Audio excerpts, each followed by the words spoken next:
We have to choose our opportunities. We won't avoid it any longer. Let's just move forward and feed two birds with one stone.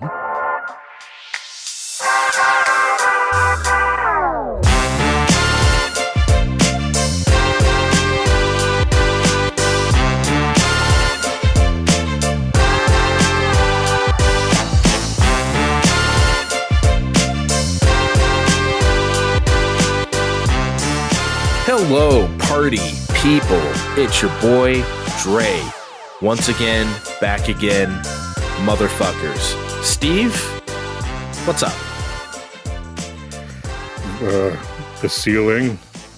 Oh my God. Kevin, what's up? Well, how can I follow Steve now? He's busting out hot jokes like that. Yeah, you got to do better than that. Oh, I can't do any better than that. Oh, Jesus Christ. Oh. Was I supposed to say my dick? Yeah, my dick. Oh. You have to say it like the end of the cartoons. Dick. No. No, you don't. Yeah. Come on. I think it needs the graphics on PlayStation 5 baby accentuation. I can't pull out that. I bet the intro song barely just got done playing. I'll find out in post-production. We can't just play. We can't just jump into the graphics on PlayStation 5 song. Oh, sorry, I'm jumping the gun here. Okay. We play video games. We talk about video games. Steve has played the video game on the tip of everybody's lips. Because his kiss is on my lips. Is it? Yeah. Hey, guys. I guess that means I'm the first to play a game released in 2023. So, suck on that. You are. I haven't gotten around to Dead Space yet, so... And that game is Fire Emblem Engage for the Nintendo Switch. And before we continue, no, I will not entertain any conversation about the integrity of the translation, because if you're gonna hit me up in public or in private with any of that, you belong in front of a judge and for whatever therapy that needs to follow up after that. I'm not talking to you about that. I thought you were going to say you belong in front of a jail, which doesn't make any sense. So I'm glad you didn't say that. No, belongs in the jail. Okay. Yes, exactly. But, you know, there is the other hot button topic, which is the story, which has had some, I guess, very big shoes to fill after the political thriller that was Fire Emblem Three Houses. And this one was less of a slow burn than that game. It's more of a traditional Fire Emblem story. The bad dragon has woken up after sleeping for a long time, and he has an army. It's up to you as the good dragon, who also just woke up, in boy or girl variety. But let's be real, you're picking the girl version because the boy version looks like the girl version, but drawn up on DeviantArt as an OC. Please do not steal. Can I interrupt and talk about the fact that the thing happened that I've been not advocating for because it's stupid. But remember, I always say, you know, if those like gamer gators online wanted to go after Nintendo for this and that, they could, because, you know, Animal Crossing has no gender pick and like, you know, other stuff. And, you know, they call other people who visit your village, they, not he or she. Right. And when you pick the boy or girl in Fire Emblem, it says choose your form, right? Or choose a shape. It doesn't say pick your gender.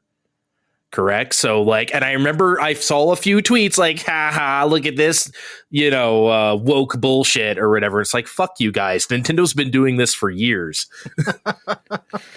Oh, this is all very much, tell me you never played Fire Emblem without telling me you never played Fire Emblem, for reasons I'll get into, because with boy or girl dragon, like I said, you're taking the girl dragon.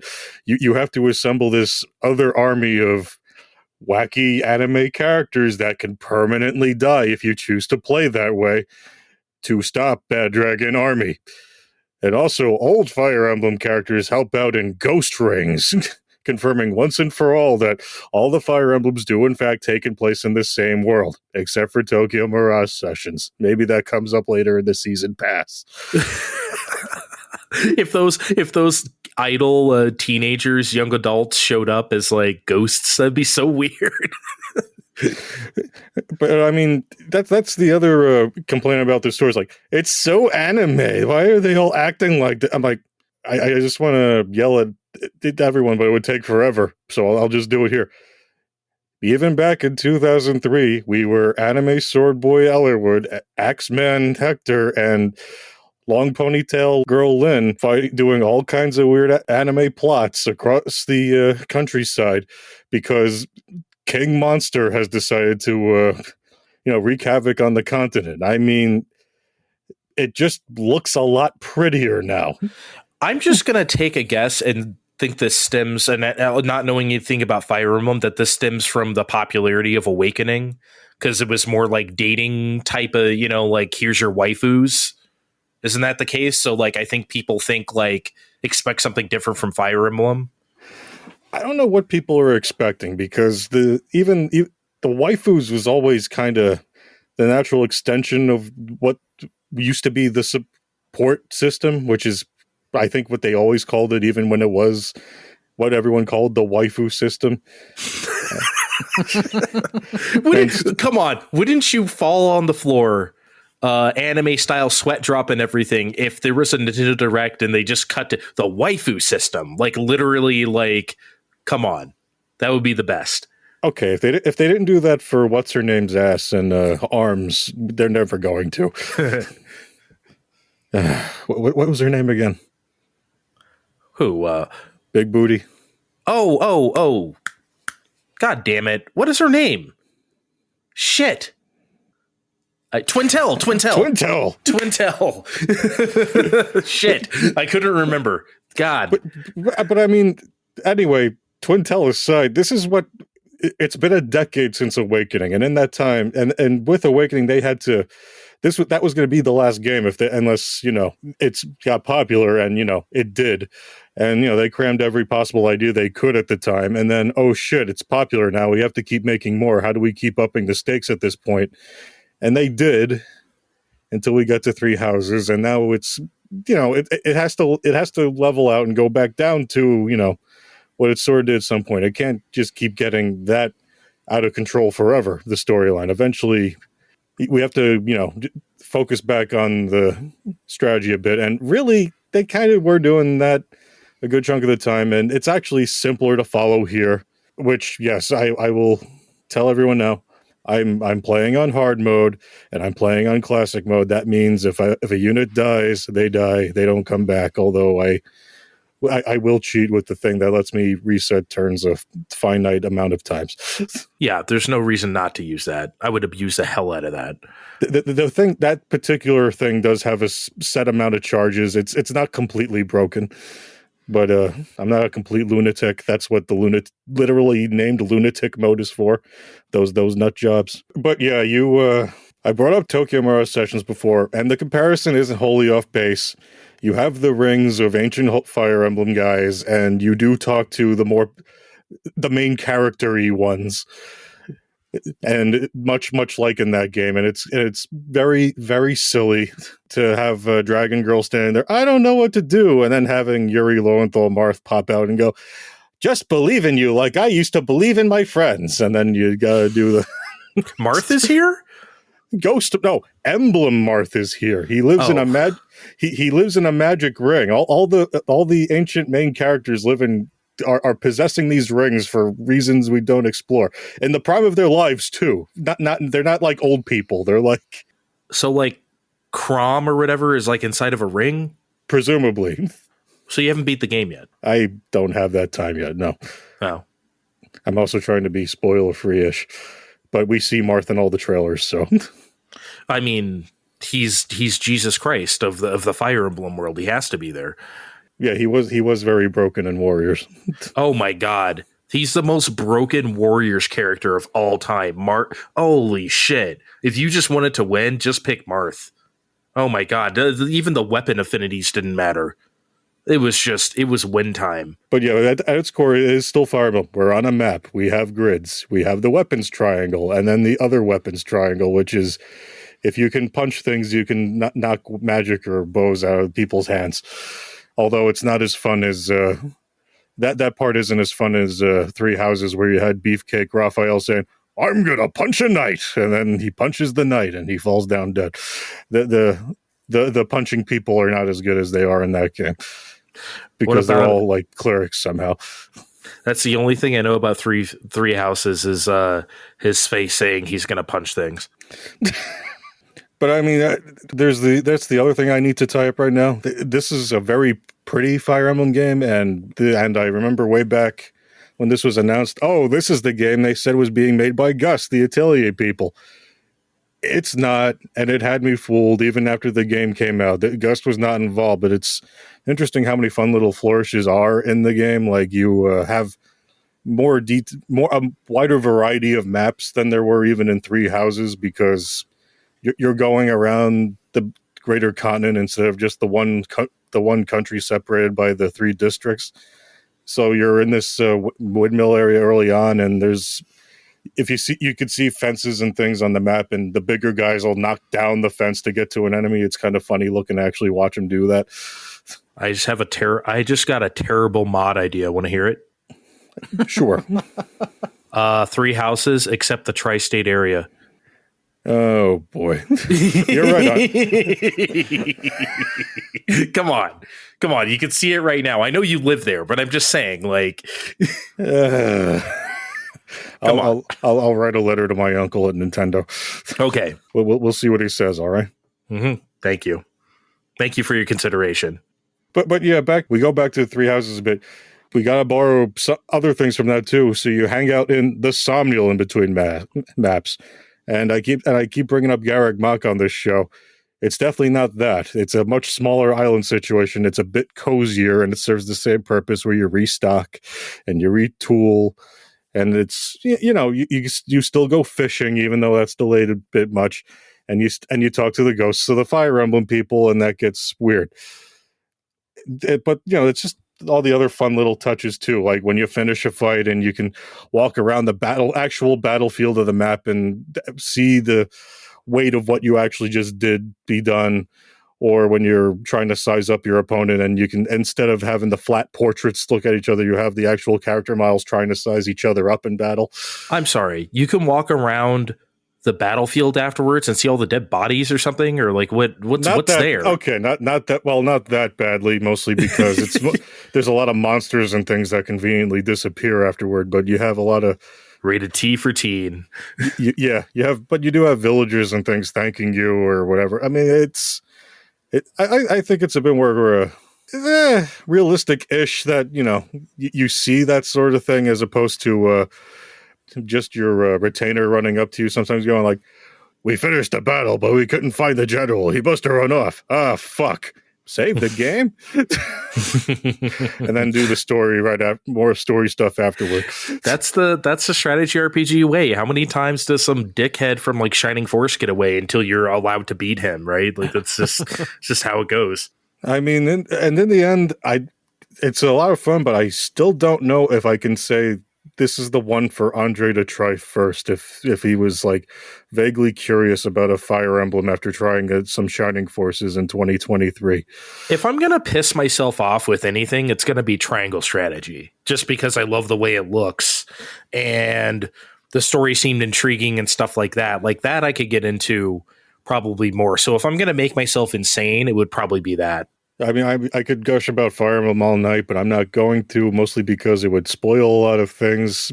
But it's Fire Emblem. If you were looking forward to it, you're going to. Don't listen to other people on the internet, especially the people that want to, fuck little girls. Kevin, what have you been up to? You can't handle that.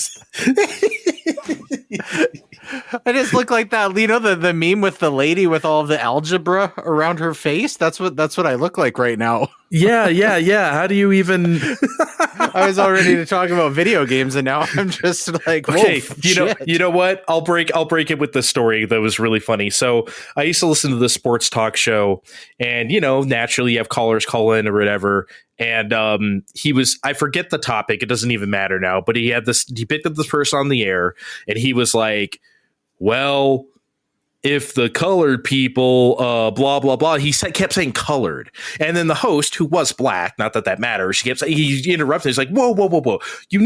like, what do we don't say colored anymore, right? Like, what do you we don't say that, right? And then there was a 5 seconds of uncomfortable silence. So what do y'all want to be called then? Okay, that's enough. Moving on to the next caller. And then the next caller, he picks him up and he's like, I gotta follow that. He's like, I'm sorry, I didn't know he was gonna say that. It was unbelievable. So when you said I gotta follow, that's what it reminded me of. Okay, I'll be the next caller. Okay, Kevin, you be I'm the sorry, next. but it's been a trying time on Twitter. It's not your fault. He says that, but anyway. All right, I'm gonna take this into a different direction because I also played video games. Okay. Oh, thank God. So starting out with a story that'll pick up being relevant later. I accidentally played Oracle of Ages. I put an IPS screen in a Game Boy Color, and Oracle of Ages just happened to be sitting up on the shelf, and I needed something to test it, and then I just accidentally fell into playing through it. I'm glad you found that right now to play Oracle of Ages instead of on May 23rd. When Tears of the Kingdom comes out and you're playing an old Zelda game. Yeah, Andre and Steve are playing Tears of the Kingdom, and so Kevin thought he'd play Wind Waker for the first time ever. Fucking guys. Anyway. All right, this is my time. You guys shut up. Okay. Oracle of Ages. Anyways, yeah, definitely not surprising, but it very much holds up. I've played this through 3 times, once when it first came out, once when it came out on 3DS, and now, and it feels just as good as it originally did. Everybody kind of knows, I think, Oracle of Ages is more focused on puzzles, and Oracle of Seasons is more focused on combat. You may say. So I want to kind of talk about specifically what's so good about the puzzles in Ages, because it really does stand out. For one, I think they position themselves pretty well to be able to make the puzzles a little bit more difficult and involved, because it seems like usually they always make it so it's not a big deal to reset that puzzle, so they can make it more difficult, because if you go down too far down the wrong path, it's not like you're stuck halfway through that and need to see that through. You can reset it if you realize that you're not on the right track. And I want to talk about a couple of puzzle type sequences that really stood out, even in compared to modern day game design.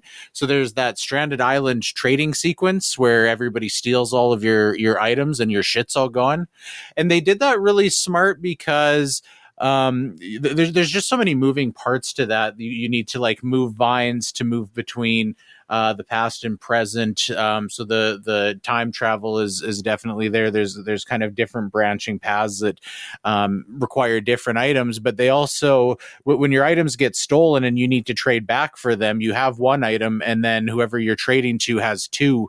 So you always have to kind of make a selection of what item to leave behind. Which is it's hard to explain in concept, but it's very well executed.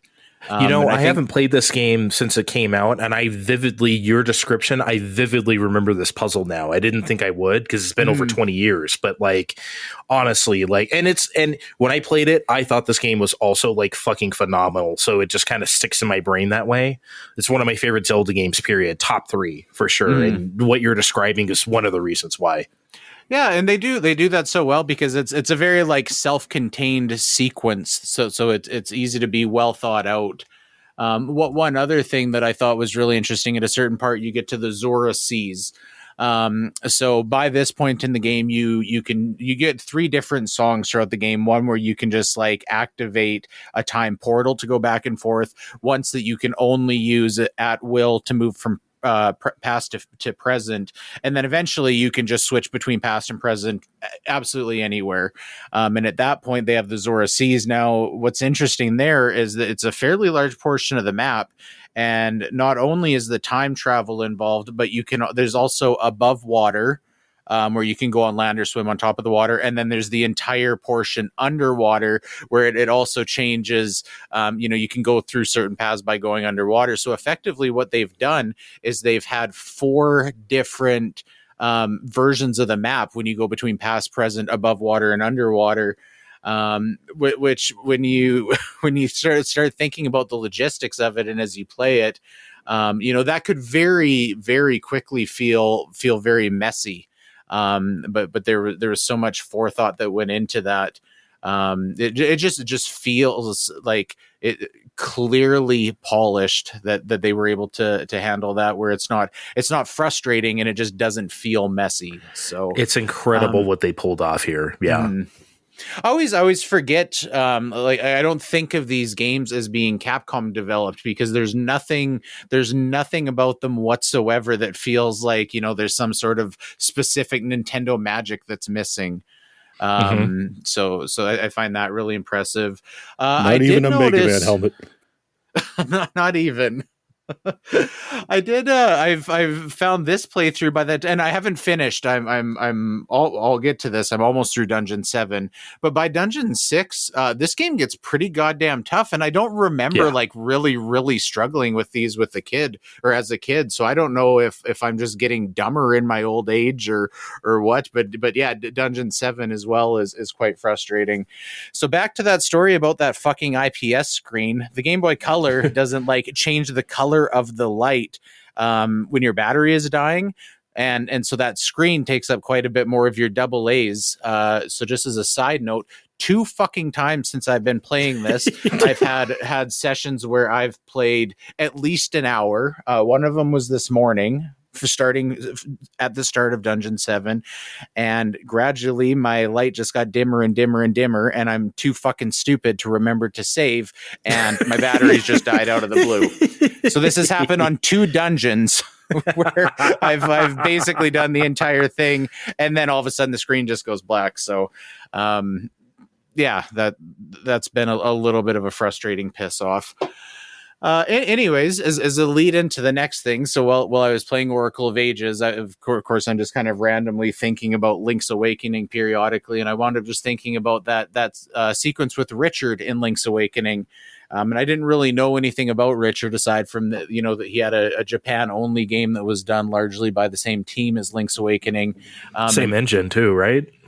See, actually, I did some research into that, and it seems like that's a common misconception. There's no actual code shared between those 2 games. And there definitely is, because there's a lot of good comparisons that we'll get to, but apparently that's what I found out is it's not technically the same engine between the 2. Right. But definitely some striking similar game design. I looked into it. I seen that there was an English translation patch, so I decided to preserve the ROM and apply the patch out of curiosity. So the name of this game, and I'm gonna give a shot at pronouncing the Japanese title of this, and then Andre can tell me what a big dummy I am when I completely fuck it up. Keiru no Tame ni Kane wa Naru. How bad is that? Not great. Not great. All right, can you do that for me? Kaeru no Tame ni Kane wa Naru. Okay, well, that's what I just said. So, but the cadence wasn't there, Kevin. Oh no, it was More feeling next time. I just wasn't enunciating. English translation for this is "The Frog for Whom the Bell Tolls." So a quick summary about what this game is. You play as the prince you name, the Prince of Sable, and you have a friendly rivalry with Prince Richard, who's the one on Link's Awakening. There's a Princess Tiramisu. She gets kidnapped, and then both princes kind of set off on a race to save her. So definitely, as I mentioned, it shares some DNA with Link's Awakening, but it's definitely not a Zelda game with a different skin. One of the most unique things about this game is when you get into battles, the battles automatically resolve themselves based on your character stats and the enemy's stats. If anybody's familiar with Magic the Gathering, kind of the same thing as that. You go in and you know it'll kind of work its way out. So you have stats like a real RPG. But so the stats too are somewhat predetermined. Like you can't upgrade your stats by getting into battles. You upgrade your stats by finding like predetermined items in the world. So as you go through the game, you definitely get stronger. But you can't grind to make yourself stronger.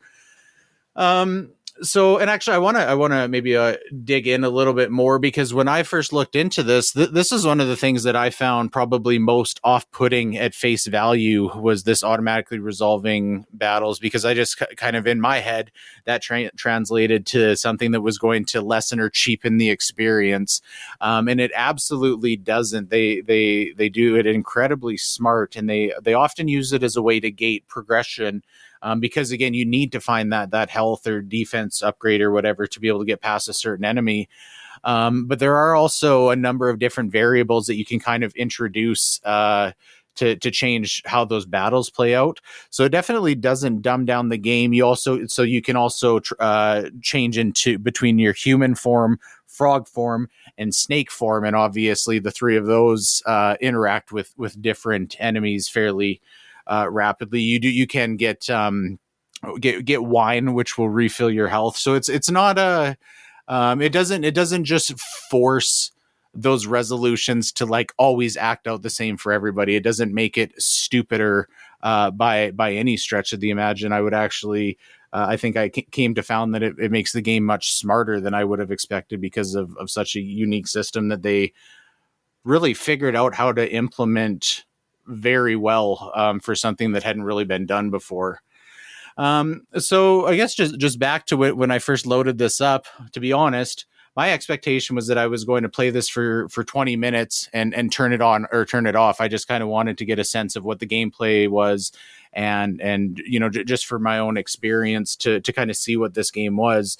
Because so this game came out in Japan in 92, and Game Boy games from that age I very often find to be slow or janky or just cumbersome, in comparison to modern game design. So it's not something that I dislike, but it's not usually something I would spend a whole ton of time with.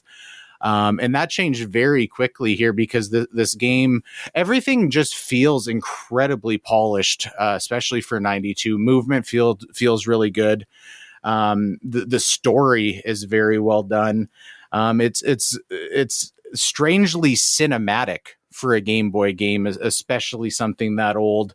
And there's always kind of an incentive to keep going, because they're always changing, always introducing something new and exciting to the story. It's probably, I think I maybe spent like 6 to 7 hours, so it's definitely not super long, but it certainly doesn't get grating in the least. So you played the whole thing? Yeah, I played through the whole thing. Okay, so it's a pretty short thing. Okay. Yeah, like you say, I bet you 6 to 7 hours. And there's not I would say every playthrough would probably be pretty close to that, because there's not really a lot of like side questing or stuff that you can do outside of the mainline story there. So if I had to do a little bit of nitpicking for this, there's a few frustrating times when you can basically get like sudden death from falling on spikes in a platforming section. Oh no! Just a few little things. And so every time when you die and you get revived in the hospital at the nearest town. So if you were like, fairly far into a dungeon, it never usually takes, maybe more than like 3 or 4 minutes to get back to where you were. But in a little bit of a tricky section, or if you can't quite figure out what you're supposed to be doing, that can get old pretty quickly. Now, again, keeping in mind, this kind of game design was kind of par for the course for 1992 for consoles. So it's hard to be too critical on it, but I think it sticks out even that much more because the rest of the game feels so polished. It's easy to play this in modern day and forget that it's a Game Boy game that is that old. So that kind of does make it stick out a little bit more. Well, Kevin, this was designed for the Game Boy, which had a little light indicator telling you how much battery you had left. I'd imagine on your setup, where it just gradually dies and dies until the battery comes off. I could see where that's a little more frustrating. Well, luckily not being able to necessarily know how much time you have left. with my preserved version, this I was actually playing on a different hardware. This wasn't on the Game Boy Color, so that you don't have a preservable flash card to use on. No, I don't have a preservable flash card, but I did have a thing that blinks and tells me when my battery was low. So luckily, this I didn't lose hours of gameplay to. What one other? Oh, sorry. Go ahead. No, I was thinking about. I don't expect you to know the answer to this, but maybe you saw in the credits since you played a translated version. Kazumi Totaka did the music, right? Like I don't know if you saw. Okay, yeah, because obviously he did the music for Link's Awakening and a lot of Game Boy games and other stuff at the time, Super Mario Land 2. But I was wondering if you heard Totaka's name, but I'm probably sure it's hidden somewhere that stand at this wall for 2 minutes and 30 seconds like usual, or something. You would never find it. But no, it just popped in my brain. But anyway, likely there than I would imagine. One other thing to nitpick, and this got on my, so this is going to turn probably into you guys giving me shit for like the inverted controls thing and say just learn to deal with it. For some fucking reason, when you exit a building, if you're walking south out of a building and you're holding down on the D-pad, once you get back to the overworld, you have to stop holding down and then start holding down again to continue walking. This doesn't happen when you like transition between screens in the overworld or anything, just when you're like entering or exiting buildings. That's weird. That is kind of dumb. They had that shit figured out for Link to the Past for Kyle. Come on. Yeah, I don't know. The entire time, like right up until the bitter end, I never got that through my head. So constantly, whenever I was going out of a building, my character would just stop moving, and it would take me, 1 or 2 seconds to figure out what's going on there. But other than that, very minor nitpicks. I can't stress enough. All killer, no filler was the phrase that I really came up because there's nothing like grating or slow with this. And it was especially interesting because again, I was just kind of looking to like educate myself about what this game was. And I found something that holds up incredibly well. I would suggest this to almost anybody that's interested in these, kind of quirky adventure games, especially I thought multiple times while I was playing this screams Steve game. So, Steve, if you haven't played this, I would definitely make a strong suggestion. I think you would like it. Why do you think it didn't come here? I really don't know. There's nothing like that seems like culturally incompatible with like 90s North America or anything.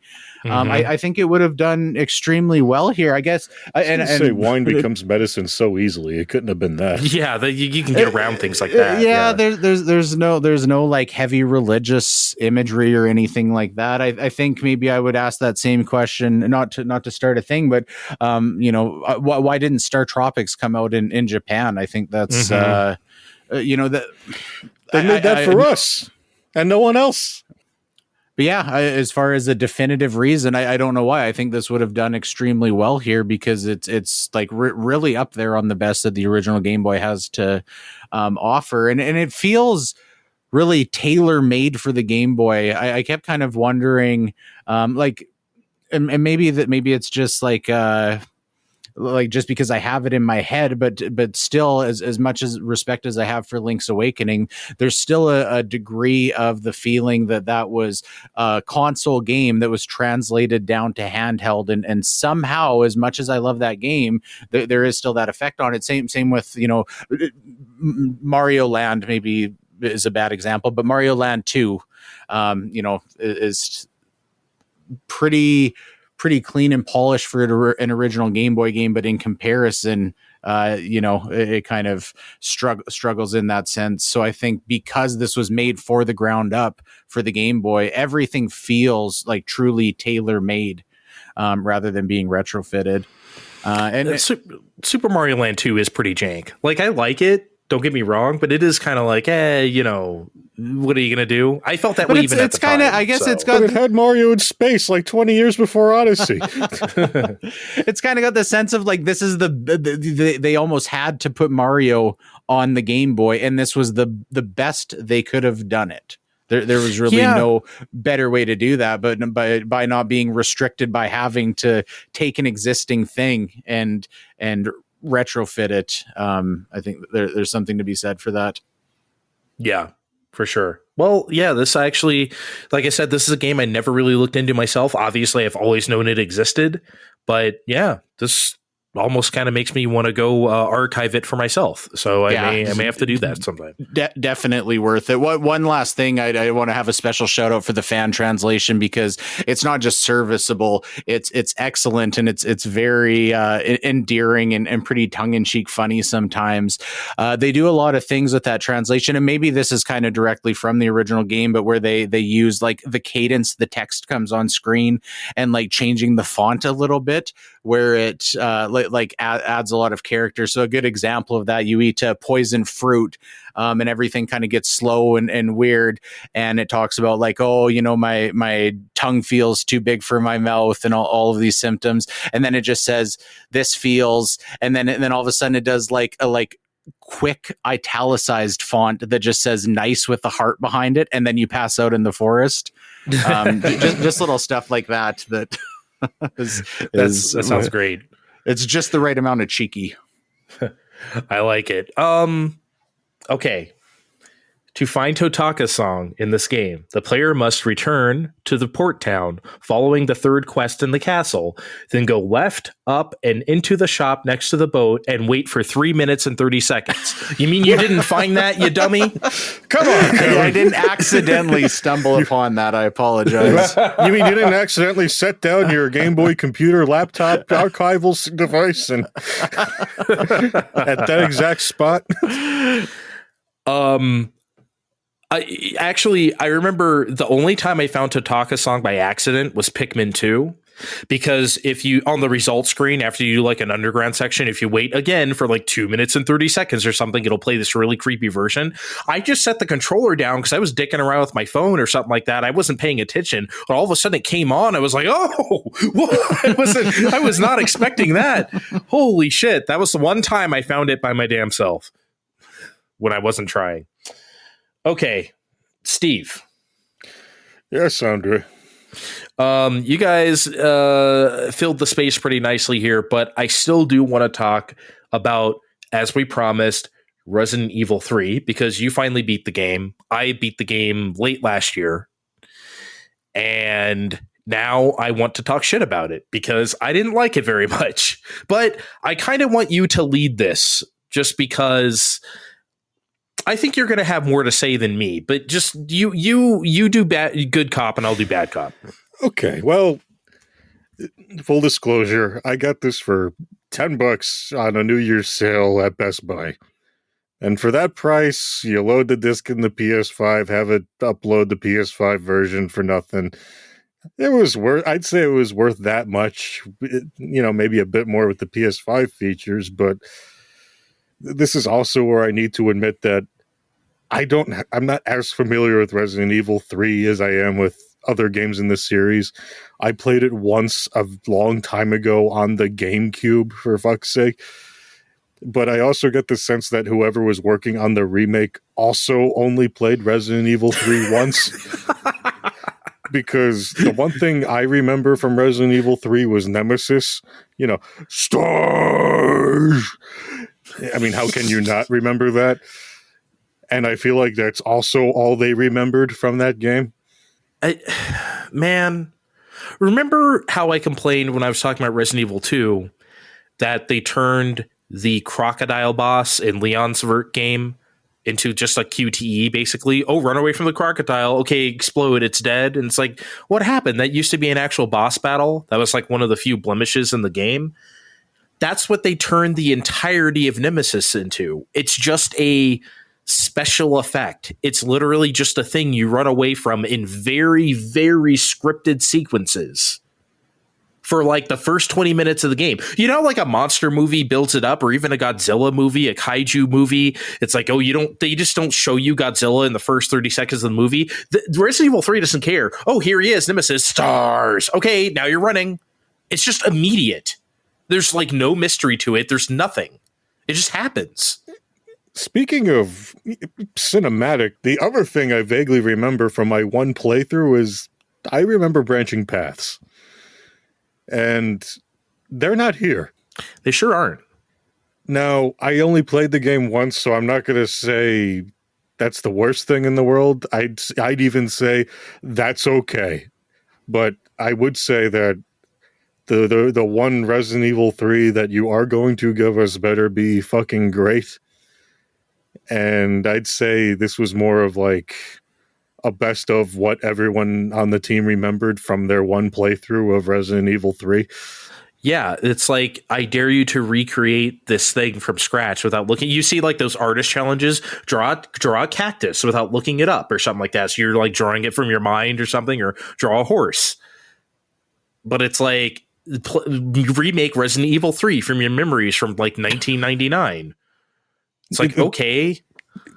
There's the segment about a third of the way in where you have to reactivate a generator with Jill, and there's these slow-killing parasites that only appear here and nowhere else. They present it as like this persistent threat that's going to be, you know, something you're going to have to look around for all the time.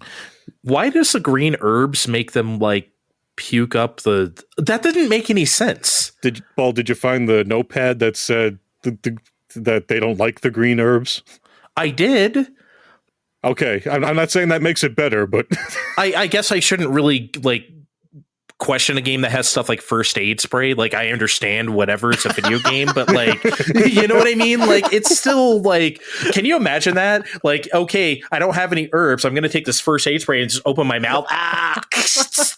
Like, hella just spray that in your mouth. Like, Then you jump in the sewers and you find the flesh dodongos that eat that you have to feed grenades to.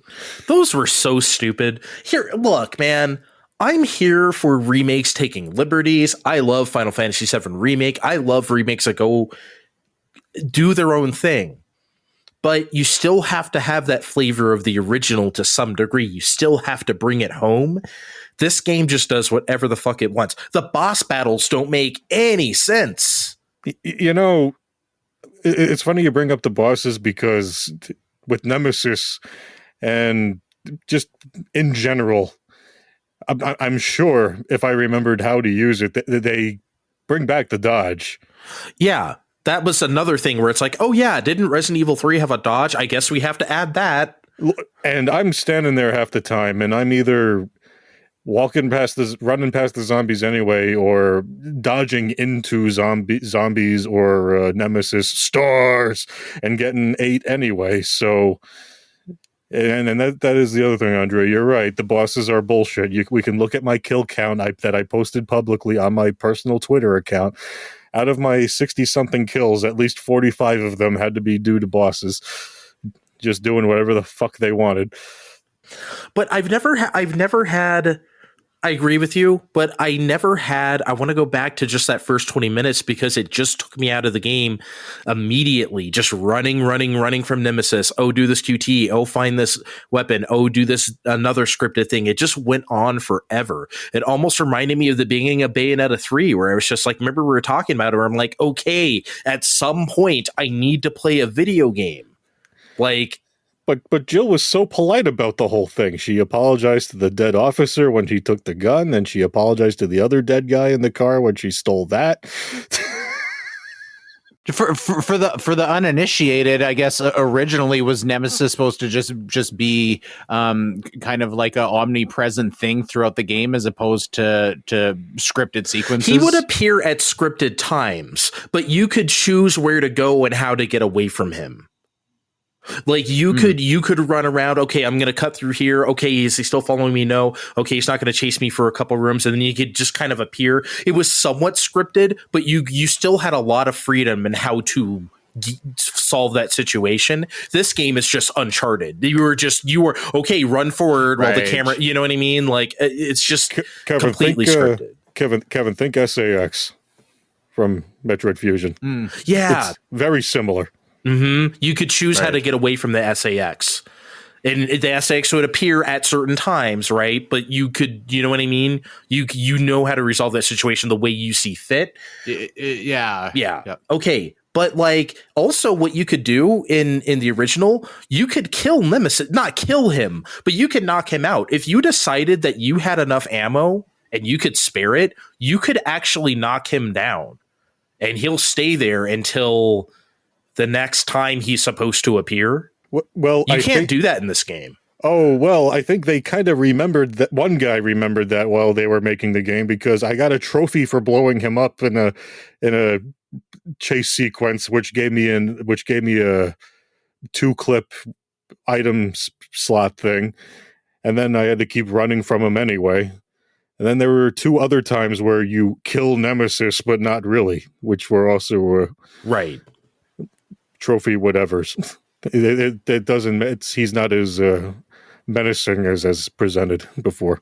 One thing I do like though is that, as anyone knows who's played these, Resident Evil 3 takes place during the entirety of Resident Evil 2. The whole Resident Evil 2 takes part while Resident Evil 3 is happening. So there is some overlap. This game, because, it was developed concurrently with the Resident Evil 2 remake, they do a lot better job of tying those games together, which I think is great. So if you play Resident Evil 2 already, you will see some familiar sights and people and stuff in 3. Look at these crazy doors, man. So I did enjoy that aspect of it, especially since I enjoyed the Resident Evil 2 remake so much. Yeah, I don't know, those arena boss battles in Resident Evil 3, like, come on, man. Like, we need to stop him in his tracks. If only I had some minds. It's so stupid, man. Anyway, I guess I don't have a whole lot else to say about it. It wasn't the worst game I ever played. It just wasn't a very good Resident Evil 3 remake at all. It's just, for me, Resident Evil 3 just isn't as memorable. Even one of my other favorite parts of 2, which was how great they used the adaptive triggers, doesn't really apply here because the weapons loadout isn't as fun to use. Remember in 2 when they give you that flamethrower really close to the end of the game and you had to really give it a squeeze to set those plant fuckers ablaze? There's nothing fun like that here. You have gun, shotgun, grenade launcher. Yeah. I mean, at the end you get railgun, but I mean, that's like... That's okay-ish. Remember that stupid sequence where Carlos has to save her using with the vaccine, and then you have to get up and do that like stupid sequence where you have to board up all the windows because all the zombies are coming in. You have to survive for like 5 minutes, and here are some hunters.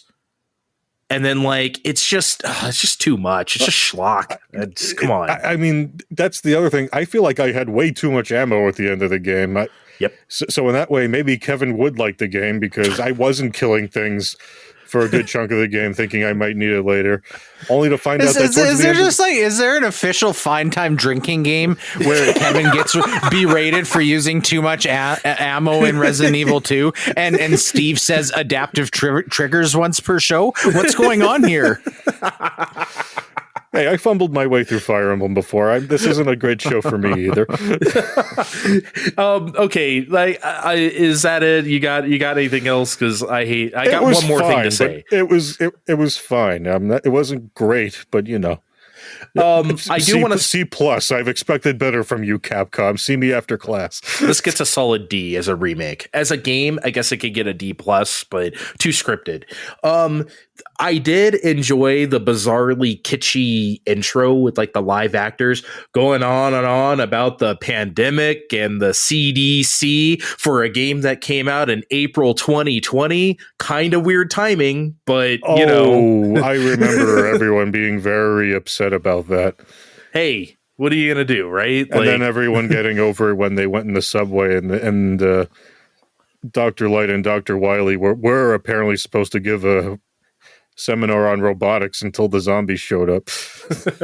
Yeah, I 20XX is now. Basically, I did think the intro was funny. By the way, she should have been apologizing to all the corpses. Didn't she just go through a very famous mansion incident where she like killed 1,400 of them? I'm pretty sure she shouldn't be surprised by zombies, but whatever. Well, she wasn't surprised by zombies. She was surprised by those zombies. There's a difference. Okay. Okay. We'll be right back, and when we get back on the other side of this break, we're going to have a Starry taste test. Be right back.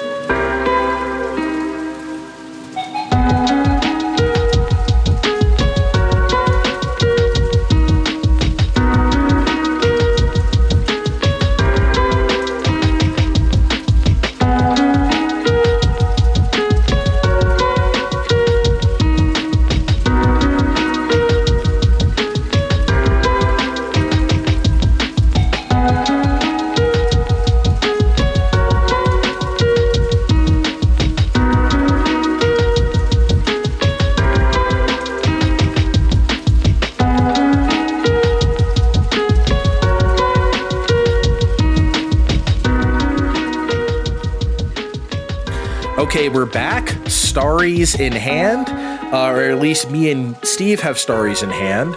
Kevin, I cannot in good conscience ask my diabetic co-host to drink soda with us on the air, so he is going to decline. I got a big old syringe of insulin to have while you guys have your starries. So okay, so you do that. Is it lemon lime flavored at least, Kevin?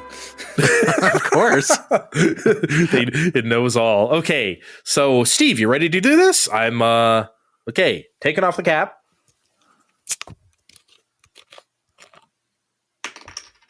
Okay. Smells good. Very effervescent. Yeah. I would hope for that from a soda. Steve's pouring in a glass with ice since it's been out. I got mine from the fridge. Okay, you ready? Yes, I'm a civilized human being. No, I'm just kidding. It's been room temperature for a while. Okay, go.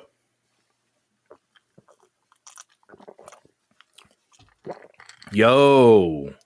Hey, that's good. This is Sierra Mist. No, it's not. This is way better. Sierra Mist tastes like nothing. This is way better than Sierra Mist. In fact, if we take a look under this label here, it's Mist Twist. Those bastards lied to us. No, you're gonna Scooby Doo the label. You really think this? I don't think this tastes like Sierra Mist. I don't. I mean, it's fine. I mean, I wouldn't turn it down, but I'm not gonna go back to the gas station tomorrow and buy another 5. This is way more lemony, I think. Because that's the thing. That's why I like Sprite the most, because it's the most lemony rather than limey. So Sierra Mist was just a bit lime, and that was it. I didn't get any lemon. Well, I like both of those flavors, so maybe that's why I'm not that. Can you guys rank Starry between Sprite and 7-Up?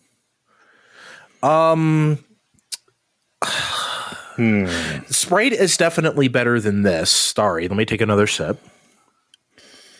See, I'm the weirdo that likes 7-Up more than all those, so...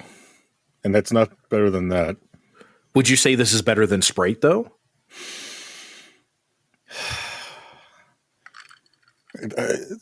I'd say it's about as good as Sprite, maybe, but again, it's not usually my first choice unless, you're at McDonald's and, it's that machine is on. Well, McDonald's Sprite is its own category. We can't count that. It's its own soda at that point. Yeah, the McDonald's Sprite is magical.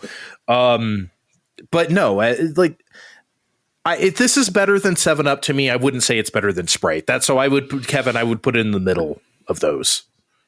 I feel oddly jealous about this. I'm just sitting here seething in jealousy. I'm sorry. I cannot ask you to drink this with us. I'm sorry. Well, we also don't have Starry in Canada, but still. Okay. Well, just like Hulu. You were telling us off air you guys don't have Sierra Mist either. You never had it. No. That's so weird. Just doesn't want to go after Sprite up there. What do you go for lemon lime up there? Well, there's 7-Up and Sprite, and Pepsi's just sitting out of it. Is Coca 7-Up is Pepsi, isn't it? Dr. Pepper and 7-Up are their own company, I think. Oh, and then Sprite belongs to Coke, and Starry belongs to Pepsi. Formerly Sierra Mist. Yeah. Well, if all of a sudden, you know what? If Starry hits on the scene in Canada, I'm fucking drinking some on the show. Oh my god! I don't care if it's a horrible segment and I got nobody to talk to about it. I'll just sit there and drink it, and you'll listen to it. Hopefully, they will have a no sugar Starry, so you don't die. Yeah, I gotta say, there's been Diet Sierra Mist the whole time. There's no Diet Starry yet. Yeah, maybe I don't know. Maybe there is. It's too early. Not that I've seen. It's too early. We'll see. I don't know. I think I will go for this every so often. Again, I wouldn't choose it over Sprite at the fountain or whatever. If I'm at 7-Eleven or AM/PM or something, but it's good. It's definitely better than Sierra Mist, something I never chose unless I had to. So I won't knock it over at your party. Thanks. Okay. That was the big question of all, but now I guess we can get to some regular ones. So let's start with Uncharted. No, not the fact that I've been playing them all, which I will get to next time. Believe That's its you me. own big question. Yes. Why do you keep doing this? You know how I have to torture myself. I see it through, baby. If I'm committed, I'm committed. I paid $10 for that PS5 upgrade for 120 frames a second and DualSense features. Okay, I am beating those games. Anyway, so the Neil Druckmann, the Naughty Dog co-president, said Naughty Dog is moving on from Uncharted. Quote, Uncharted was insanely successful, said Druckmann. Uncharted 4 was one of our best-selling games, and we're able to put a final brushstroke on that story and say we're done. We're moving on. But, guys, didn't you already think that was the case? I mean, it's called Uncharted 4 A Thief's End, for one. I never really thought there would be another Uncharted. Hell, I was surprised they even did Lost Legacy, which turned into overgrown DLC, standalone DLC, which is fine. But, Steve, did you ever think there was going to be another Uncharted? Andre, until you brought up that there was ones past Thief's End the other night, I thought they did stop after they moved on to Last of Us. So, no, I didn't think there was. I thought they were done. Yeah, Last of Us was the last PS3 game. Uncharted 4 was their first PS4 game. So it was definitely after The Last of Us. But, like... Was there not a thing at some point when they were like after Uncharted 4 they said, "Oh, we're done with Nathan Drake," and then posed it as they were done with Uncharted, and then it was kind of a like gotcha with Lost Legacy? I don't remember them saying that at all, but yeah, I don't remember, but that could very well be the case. However, in the last 24 hours or so, there has become more to this story because there was a new PlayStation commercial that debuted a couple days ago, and there's footage of a game in there that nobody can recognize. And in this game, this young blonde girl appears to be finding treasure in a cave. So everyone thinks this is Nathan Drake's daughter. This is Uncharted 5. So I don't know if you guys have seen this commercial or the pictures or whatever, but like... Just because Naughty Dog said there wasn't going to be one doesn't mean, the day's gone, people. Sony won't just say, hey, make us an Uncharted. I don't know. That's got to be what's it, right? Because, no, I could take Naughty Dog at face value when they say, we're done with the Uncharted. But with it being under Sony's umbrella, they can hand it off to whoever they want. Do you guys think Blue Point would make like a new Uncharted game? Is that? See, that's something I would love to see them try to make an original game. That would be super cool. So would I. I just don't want to see it be Uncharted. See, you know what, though? What do you think the next Blue Point game is? Like, me and a couple other friends have been talking about this recently. Like, what do you think they're making right now? Some people think it's like Dark Souls 2 or something like that. It's like, I don't think so. I think they're like... Well, was it just rumored, or did they say that they were working on their own IP? That was a thing. No, they did say that, but that doesn't necessarily mean that they're still not making remakes. I think Sony got them kind of explicitly for that purpose, don't you think? And a friend of mine said Metal Gear Solid 4 is perfect because that's the game that's stuck on PS3 forevermore. right? So, because the PS3 is notoriously, it's impossible to port games for, and I'm sure it was so tailor-made for that system, the only way is to really remake it. That would be a great remake. And I don't even care about Metal Gear Solid, and I would play that. Like, that would be incredible, I think. Anyway, but yeah, seeing their work at launch on Dark Souls, still probably one of the best looking exclusive PS5 games there can be. I think that game looks phenomenal, even if I don't care for it. Man, maybe Uncharted isn't out of my life as I thought. So, next big question. Got another thing here. So E3 seems to be like really in flux. IGN reported that from multiple knowledgeable sources, they said that Xbox, Sony, and Nintendo won't be part of E3 2023 at all, or have a presence on the floor. So presentation or on the floor. IGN further reports that Nintendo is going to have a light second half of 2023, like basically post Tears of the Kingdom. They're not going to have much. So that's why they're not showing up there, which I don't know if I buy that. Like, let's start there. Steve, do you buy that? Like, because I don't really. I think they'll still have games, but I don't think it's going to. I don't know how they're going to follow up Tears of the Kingdom for the rest of the year. I still see a game from Nintendo about a month or so, or even every other month, but. And it's not entirely light either. We got Fire Emblem DLC coming all year. So, and same for Xenoblade. But no, I don't entirely buy Lightyear, but I could also see him being like, okay, we just got Tears of the Kingdom out. Maybe, I mean, this would also be, I mean, it's almost about time for Switch Pro with cheese, right? Come on. The next Switch, we got to be getting closer. If that's the case. That's what I think too. I don't know. It's not one part of me wants to say, like, since when does IGN have a fucking clue like what Nintendo's release calendar looks like? Exactly. Almost a year out. But at the same time, I do think we're probably getting pretty close to. I think that we're going to see the Switch successor announced at E3. Maybe that's not like end of the year. Maybe that's like, you know, early March next year. But if they're starting to kind of, you know, move projects over to that, it's not unreasonable to think that, you know, it is going to be a bit of a lighter release calendar for the rest of the year for the old Switch.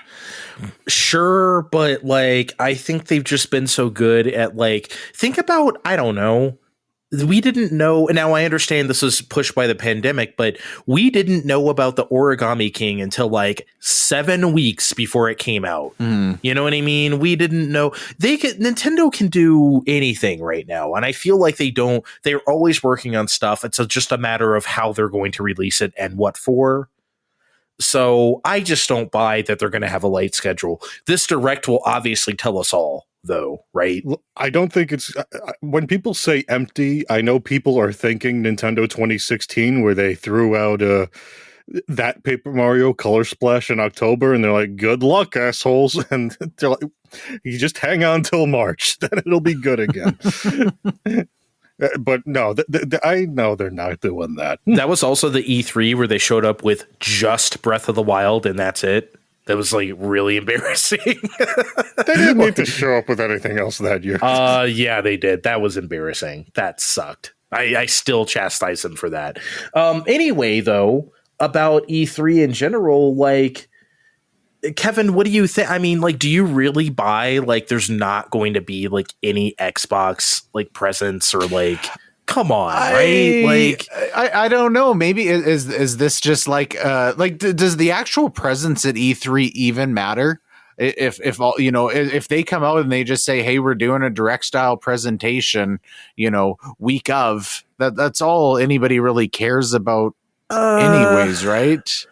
I don't know. I feel like it matters still. I feel like it matters. I don't know how much. Maybe it doesn't matter as much as it used to, but I feel like that should be a thing that happens. Because the only other like major benefit to that was getting in front of the press, right? And I feel like COVID changed so much of how that was done anyways. You know, they're not taking like 20 IGN hosts into a back room to show them off Odyssey 2 or whatever. Sure. I suppose not. I guess we don't really do it that way anymore. Like I said, the only E3 I was ever at, 2006, all the Wii stuff was behind closed doors. So, and I wasn't waiting in that line because I wasn't spending, there's so much I wanted to see. So I just said, nope, I'm not doing that. But my friends who did get in, yeah, they got to play like Mario Galaxy and shit like that. So it's like, yeah, that kind of behind closed door stuff, word of mouth stuff is still really important, but probably not as important as it used to be. Steve, I don't know, like, how much are you buying this? I mean, Sony skipped out the last few years anyway, but that's part of the problem. And something else I didn't realize until like a month or so in, this is a ReedPop event. They run Comic-Con now. Yeah. And the way they run stuff is screwy as fuck. Yep. And I'm not going to say I knew the top 3 console makers weren't going to come this year. No, I'm not going to pretend that. But I knew something really fucked up was going to happen. And without Sony there, it was only going to be a matter of time anyway before all their shoes are also starting to drop. I don't like this at all, but until the companies come out and say, yes, we're going to be there, I'm leaning towards, yeah, console people aren't going to be at E3 this year. I thought it was weird that, ReedPop put out a statement yesterday where they're like, you may have read the IGN reports where they said blah, blah, blah, blah, blah. And then they continued to have like a 5-paragraph, like wishy-washy answer, not confirming one way or another who's going to be there. They're just like, we're going to try the best with our partners to blah, blah, blah, just corporate speak. But then why even put out a statement like that? Why say you may have read blah, blah, blah, and then not address it at all? It was really weird. That also makes me think no one's actually going to show up because they would have said something different. Or just ignored it. Yeah, just ignored it. Just don't have a statement at all. Or if IGN reported to them, just a standard ReedPop events has nothing to say at the matter at this time sort of thing. Mm-hmm. Like literally anything else than what they just said.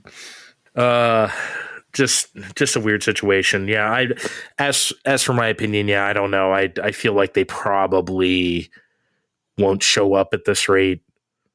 And that sucks because you know how I think industry like events like this are very important. And I think stuff like the Game Awards is very important, and E3 and, what's that thing we did? It was Summer Gaming Summer. What the fuck was that? Jeff Summer Game Fest? Summer Game Fest. Yeah, I think stuff like that should always be. We should always have Tokyo Game Show and CES and stuff. I just think, I don't know. Maybe I'm just old school that way. I think events like that, especially in-person events, are just very important for video games because it's not like any other medium. I don't know. I hope E3 can become E3 again. Okay, moving on to another thing for some true LOLs, because we love the Schadenfreude on this show. Square Enix announced that Marvel's Avengers, the official name of the game, is coming to an end. But for some reason, the game will still be playable. So here's what's happening. The final update is coming on March 31st. All the real money stuff paid with like the in-game currency, I guess just called credits, all the cosmetics are becoming free. Every single last one of them. So you can do whatever the fuck you want. And like all official support of the game will end on September 30th, at which time it will be delisted from the digital storefront. So you won't be able to buy it anymore after September 30th. On the website where they had their FAQ about the game, like about the game shutting down, one question and answer really, really made me laugh out loud. So question: after September 30th, 2023, if something happens, like my save game gets corrupted, who do I contact? Answer: after September 30th, 2023, we will no longer provide support for Marvel's Avengers. Go fuck yourself. Sucks to be you. I just thought it was like, they didn't say, well, can't do anything about that. It's like, well, here's the date. We said what we said. Here it is. This was the game, was it not, where for a period of time, like everybody's like real life name and like fucking corporate tax number was showing up on screen? Was that not Avengers? I think it may have been. So what if that happens? Then your corporate tax number is just up on the internet indefinitely? Yep, sucks to be you. See, I think that's what they're doing. They're saying, we're not going to do anything about the game as long as like nothing crazy happens. I guess they could always just shut off the servers or something if something gets like completely out of hand.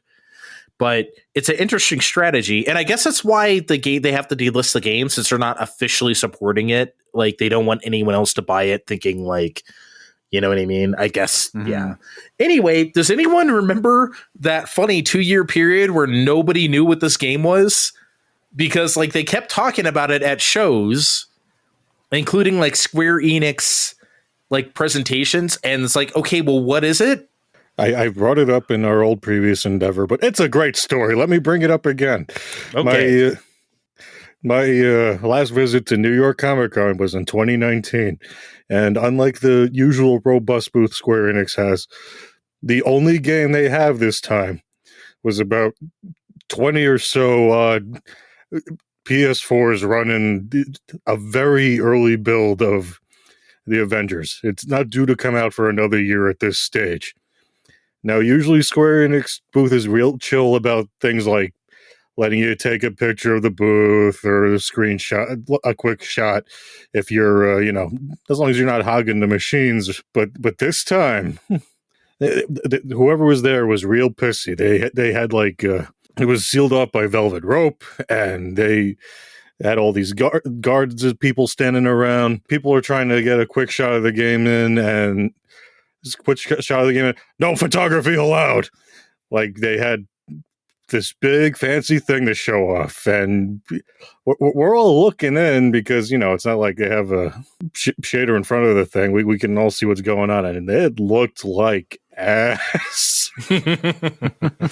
like what the hell? Like, there was a line, because of course there was, but I was not waiting to play whatever the fuck this was at this stage.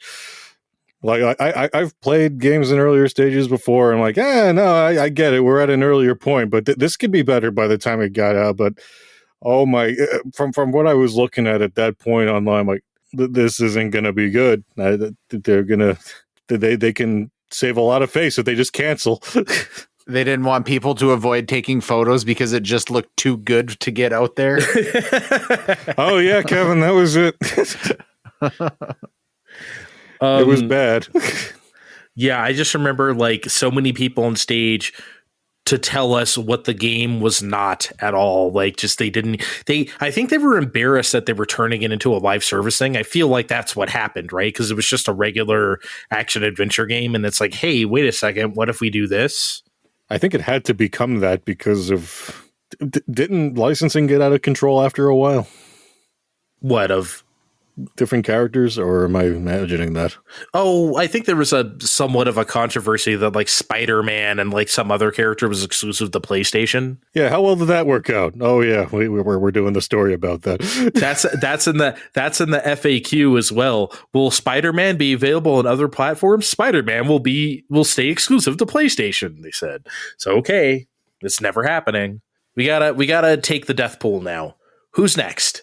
Because like just in the last couple days, Rumbleverse announced they were shutting down. Apex Legends Mobile said they were shutting down. They canceled the development on Battlefield Online. EA also said that day. So like, who's next, Kevin? You take your pick. I think it's Destruction All Stars, because that had a little bit of traction when it first hit PlayStation Plus, but I haven't heard anything about that game whatsoever since the first like 3 or 4 days it was on PlayStation Plus. I don't think does anybody know anybody that plays that game at all? No. Me, Vin, and a friend played like 2 matches of this, and I said, guys, I don't want to play this anymore. If you guys want to keep playing, you guys can. I think I've seen all I needed to see. Yeah, I did. I tried it for like half an hour. It felt very messy and just undefined. Yeah, well, that was another game. Remember, like the whole year, we're like, okay, but what is it? Can we see gameplay of Destruction All Stars? Like that was the joke, right? It's like, are we actually going to see this? And then we did. And it's like, okay, I guess that looks fine. Then we play it, and it's like, ugh. Steve, what's on the chopping block? Who's dying next? Speaking of undefined, remember Ninjala? When we were sitting in pandemic times and Nintendo had them towards the end of the direct, and it was like preview coming soon, and then it came on, and I started playing the game, and I'm like, guys, I win a match sometimes, I lose a match sometimes, and I don't know how either one of those things are happening. And then I never turned on Ninjala again. I can't imagine this game has a market. And I can't imagine that Gung Ho, the Puzzles and Dragons people, are happy watching all the Puzzles and Dragons gold vanish out of their vaults while they're propping up the servers for this one. It sucks. I kind of wanted that game to be good because I remember we all downloaded the beta, but I was the only one who could actually play matches. If you remember that? Yeah. So I played a little bit of it, and it was all right. But like I said, I don't understand why I won or lost most of the time. It's like, okay, I guess he beat me, but how? It was weird. My pick is also from Square Enix because they've been very impatient lately. They are killing Babylon's Fall next month, or this month rather. They are killing Marvel's Avengers. Didn't they just shut down production on Chocobo Soldier? GP? Oh, First Soldier as well, yes. First Soldier's gone, and yeah, GP I think they're getting rid of the paid stuff real soon. Yeah. So my choice is Outriders. Outriders has to go away. It doesn't know whether it wants to be Destiny or Division or Borderlands or all of the above at once, but whatever it tried to do, it's not working. I played a little bit of the free trial or whatever they had. I was like, this isn't that good. And I don't know anyone who cares. That's got to be the next one. It has to be. Ubisoft is too stubborn to shut down anything. Otherwise, I would say Rainbow Six Extraction. Remember they tried to do Rainbow Six, the zombie game? And everyone was like, why? I don't. Yeah. So that happened. Did you even remember that coming out? Because I didn't. Nope. Yeah. No wonder that. So that's my choice, basically. Outriders. Yeah. Let's see which one of these dies first. Outriders, Steve S. and Jala, Kevin S. Destruction All-Stars. Destruction All-Stars is good. I feel like that's got to go away soon. But can we, if one of us gets it right, can we get some bonus money comp for place your bets? Well, Kevin's the fine time dollars master. Look at Steve. He's low on funds and trying to scrape it from other segments. I don't know. People who make endless jokes about using too much ammo in Resident Evil 2 don't really get handouts, Steven. Yeah, I guess not. Yeah, you played your cards wrong on that one. I sure did. Yep. Okay. We got one more big question, Kevin. Yeah, Netflix has been threatening it for quite a while. They're finally saying they're going to crack down on password sharing. So a couple of weeks ago, they told investors that they were going to roll out more stringent rules for password sharing by the end of March. So basically looking to either kick users off if they're not in the payee's home or add an additional charge for out-of-home users. So they did have a pilot program for this in Latin America last year. So they think they have an idea of what they're getting into to some degree. They said that they expect that they expect it'll result in higher profits long term, despite some cancellations being expected.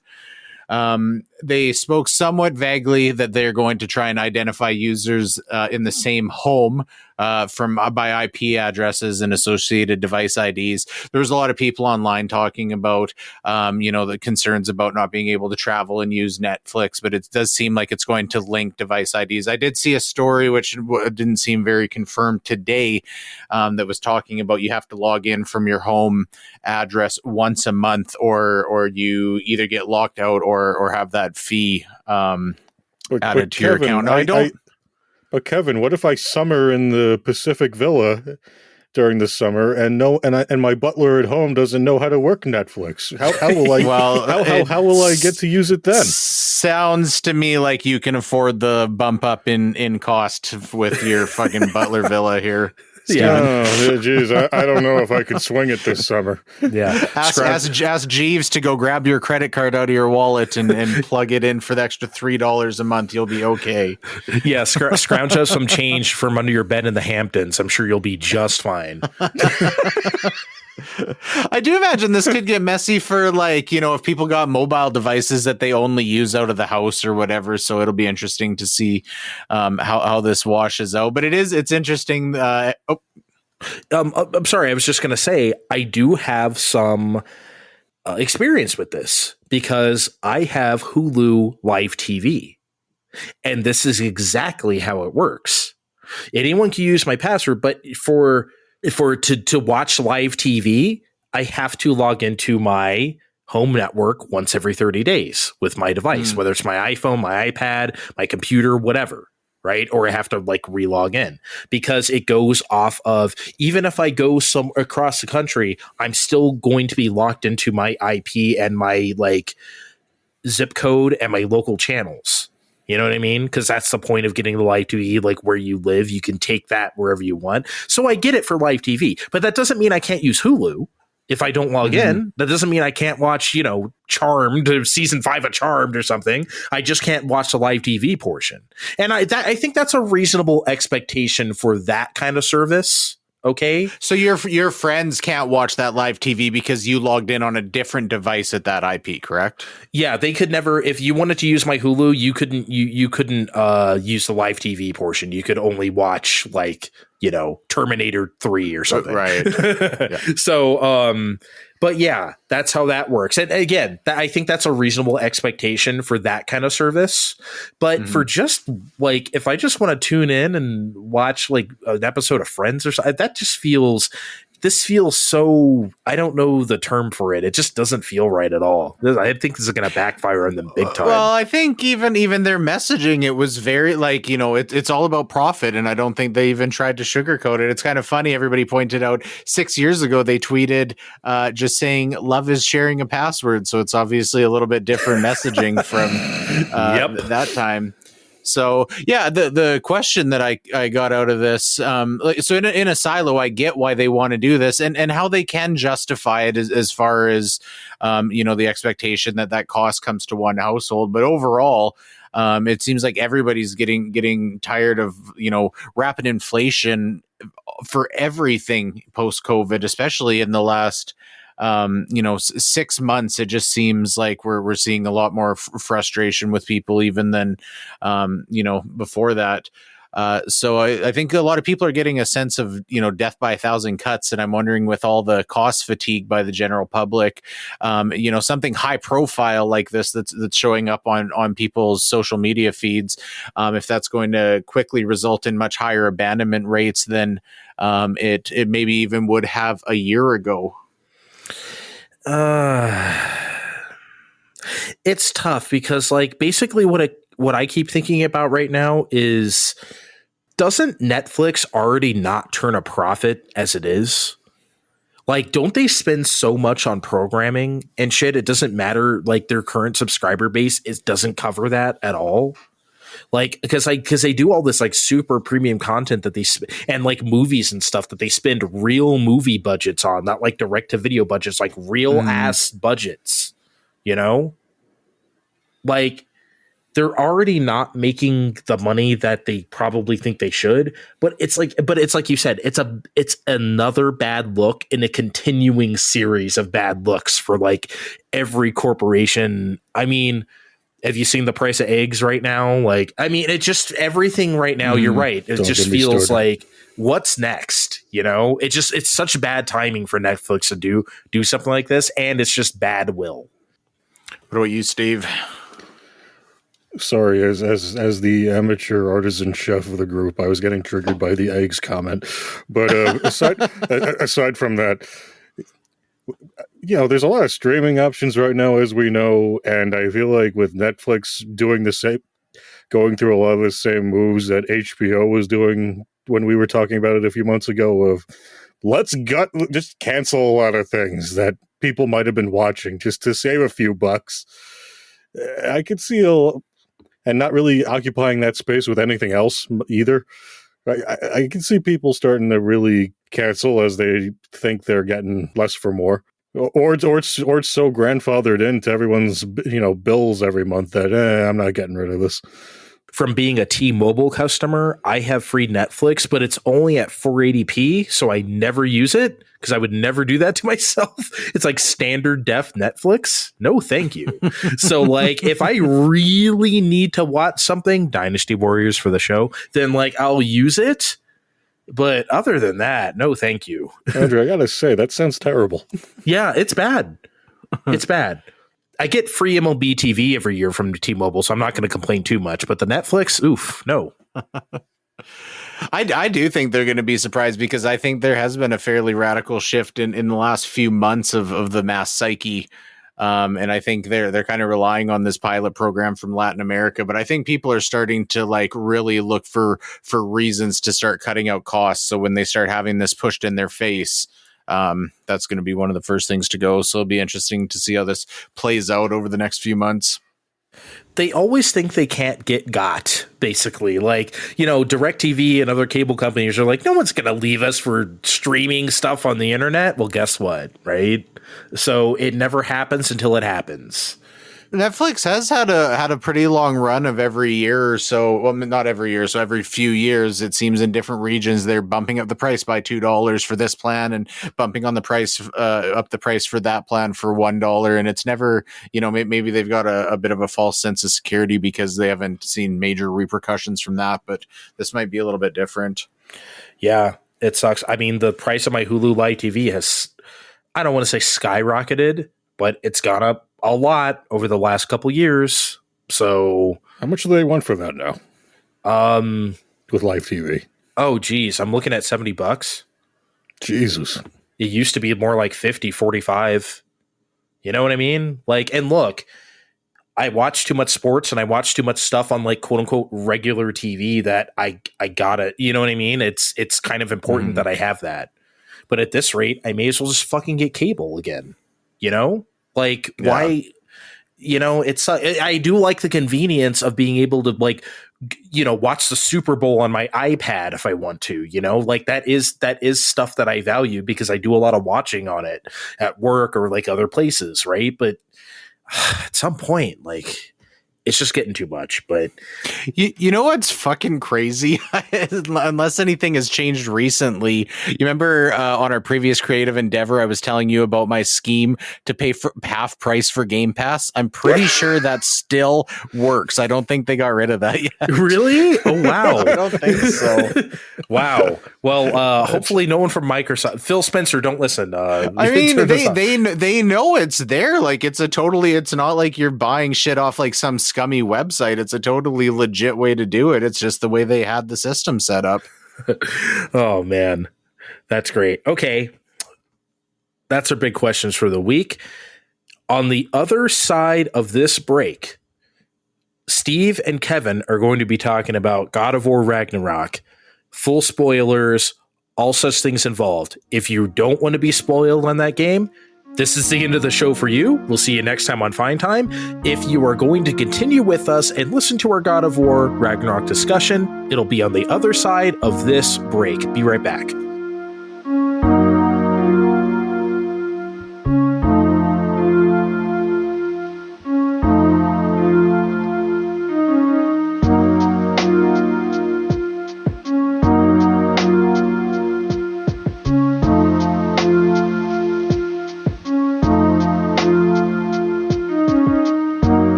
Well, that was a fine break for a fine time, wasn't it, Kevin?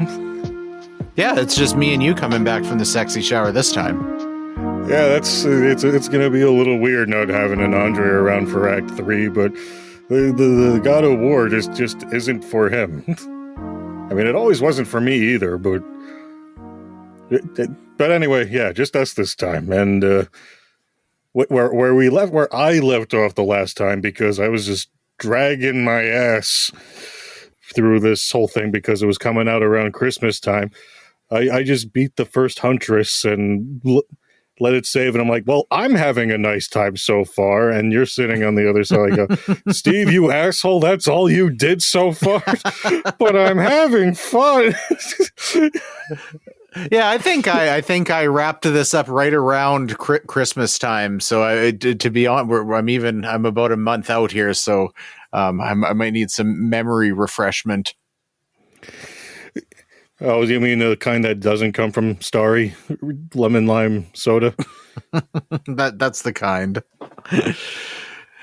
So one of the things maybe I think would be a good place to start, because it was kind of the defining feature to me of Ragnarok over the original one, was playing as Atreus, and it seemed from what I'd seen online that was pretty divisive because a lot of people hated it. I seen a lot of people saying, I'm putting down the game if I get another segment of playing with Atreus. Where did you land on that? You know what? I liked it because that was my favorite part of God of, well, not, it was one of my favorite parts of 2018, where we watched Atreus go from kid who throws sticks at enemies become nearly overpowered badass at the end of the game. Still not, on Kratos' level, but, he could keep up and, put Baldur in his place by the end of that game. And we have that bit of a time skip in Ragnarok, but by the time we hit that first Atreus segment and he gets Sindri of all people as his companion to play with there, he gets to fight too, and he's got a smaller frame, so he's going to use the bow. He uses that to whack people. Is that what's going on there? Mm-hmm. So sort of like what they did with the kid with the pit reinterpretation in Smash Brothers, where if I want to just smack people with the bow, we can do that now, because that's how that works. Well, that's how he was. Even I like that sequence when you first started playing as him, and he went. I think he took the bow to try and break the chest, or no, maybe he just went to punch the chest like Kratos the first time. Yes. And it didn't work at all. So then the bow became the weapon for that. I really liked playing as Atreus quite a bit. I think what was really important that they did was they made it feel quite a bit different than playing as Kratos. If it would have been too similar, it would have maybe felt a little bit weird, but it still felt really good. The bow was really fun to shoot. You felt a little bit snappier, more agile. And one thing that I think that they did really, really well, not right when you start playing as Atreus, but fairly early on, that the first time when you go and meet Angrboda, probably my favorite part of that entire game was when you fight Angrboda's grandma, because for one, oh my God, that was so a very well done sequence, like gameplay wise, but at the same time, it was interesting that they take, God of War is it's definitely a mature game when it wants to be, but sometimes they have like slapstick comedy or just comedic relief or whatever, but this was a little bit of a different side than what we'd seen before, because I really got the sense that this was very like fairy tale like, with Angrboda's giant grandma in her house where everything's giant, and even just the aesthetic with like kind of the like bright wood all over the place. It felt very much like a fairy tale setting that you're playing in God of War. And I think that was a pretty smart way of handling that, by having one of the best sequences of the game fairly early on when you're playing as Atreus. I think that just speaks to the environments in general. I really liked the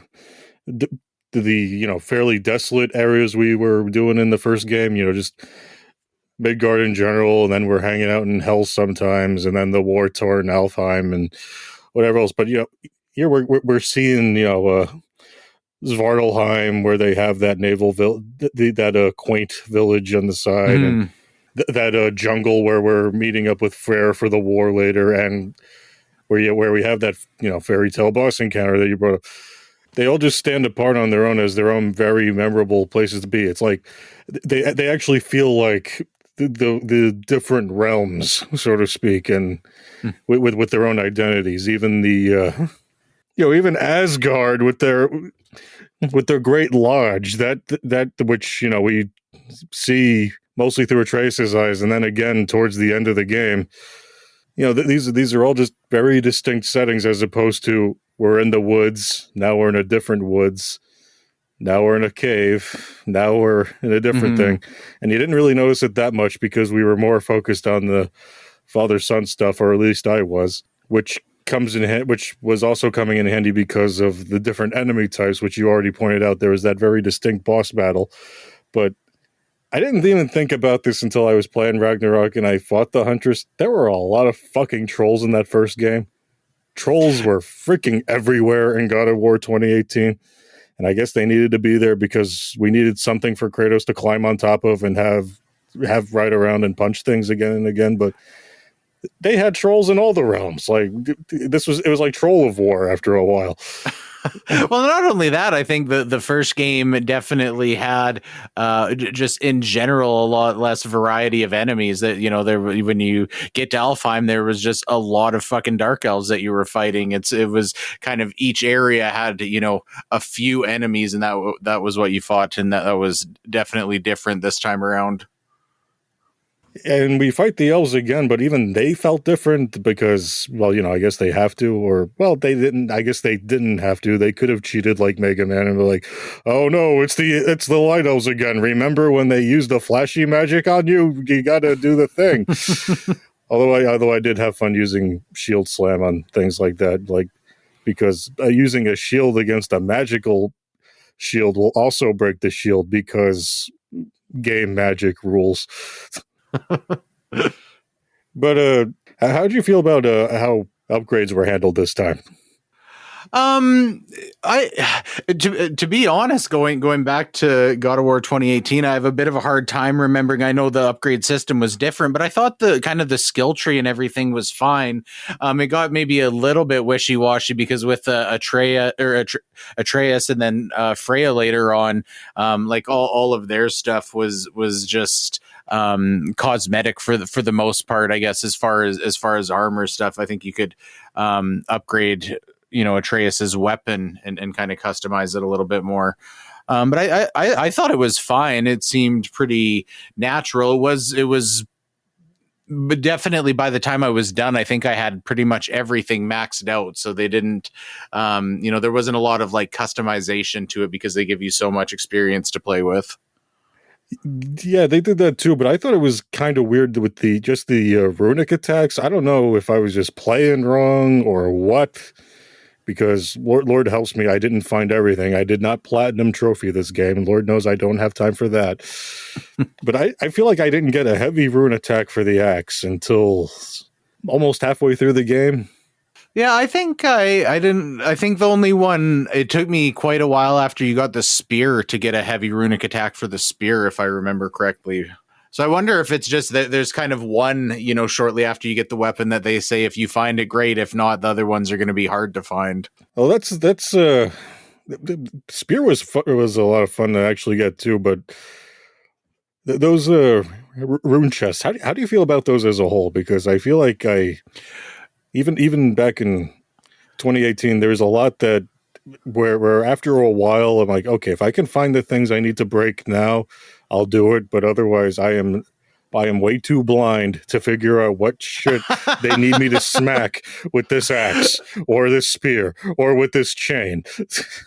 I could never pass those up because I'm just too greedy, I guess. So anytime I came across the rune chests, I seen them through. I did think that maybe they kind of, for lack of a better term, blew their load on the good puzzles for the rune chests in God of War 2018, because there were a few this time around in Ragnarok, and I didn't feel this way in 2018, that seemed like they were almost a little bit janky. And I think I felt that way more so as the game went on, where sometimes it wasn't a matter of using my brain and figuring out the puzzle. It was just a matter of doing shit over and over and over again. Not even because I wasn't doing it just quite properly each time. It almost seemed like it was just, you kind of had to hit in a random place to get something to deflect off something else to, get that last tricky wooden bucket that needs to get broken or whatever. So yeah, I felt like maybe this go around, there was a little bit less thought put into refining those. I feel like even what I really liked in 2018 was how creative the axe puzzles got this time. That time, and this time there were, in Alfheim in particular, there was I guess you'd call them reflective mirrors or mirror stones or something, where you had to bounce them off in order to smack whatever you needed to smack, veins or whatever, like there was the last time. And even though they give you that vague line that shows you what's going to what it should be doing, I feel like sometimes it just wasn't working. And then Steve's reaching over for his phone, and he's like, maybe I'm just stupid. I'm not thinking like Sony Santa Monica, and I need to just think about this like them in the way that they did it. Like, oh, it's pretty much what I've been doing, but just a little more from a slightly different angle. Yeah. But then there were all the times that the characters would tell me, have you tried a different angle, brother? That was one thing that was a little bit frustrating, I think, to me. The amount of when your companion characters, like, quite often, like shortly after you got to a puzzle, they're trying to give you the answer, which seemed incompatible with, like, because this game can get quite difficult combat wise, especially later on.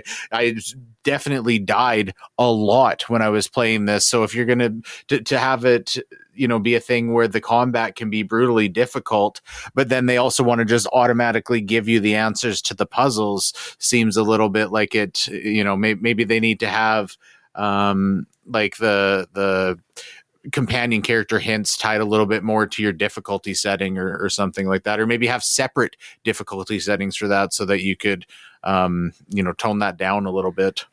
Speaking of hints, I feel like I could have did with less of that during fights, because I'm trying to fight one guy and then you're getting unsolicited advice for like, got a block, brother, to your right, brother, death from above.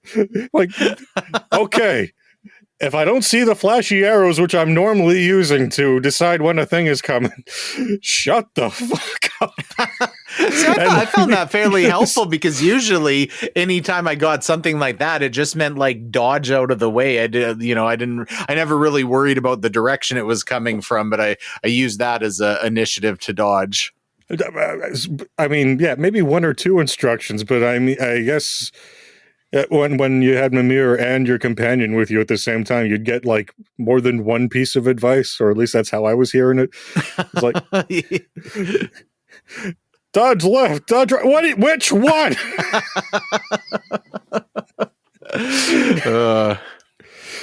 Well, one thing I wanted to touch on that I found interesting in this game is it seemed like in God of War 2018, and rightfully so, they kind of needed to do this. They made a very defined effort to differentiate themselves from the original God of War games, and I think that did a lot of good for that franchise. But in this game, to some degree, they kind of let once in a while that like classic God of War like callback shine through, not in a cheesy way, but a good example, that scene where you have to carry Freyr through the forest. It was very like heavy on QuickTime events, and it kind of seemed to like call back as a section that would have been in the original God of War. And it's not something they did often this time. But I kind of appreciated that they maybe allowed themselves to, not feel restricted, because they'd already kind of defined what, modern God of War seems like. Well, they also started off that way with the Freya attack too, as I recall. You're just sitting out in the field, and she's suddenly showing up as the hawk, and you got to mush away. Right. I thought that was a very interesting way to start that, and I'm not as familiar with God of War as you, and like I mentioned, the only one I played fully before Ragnarok was 2018. I do know that if that happened all the time, I'd be way frustrated.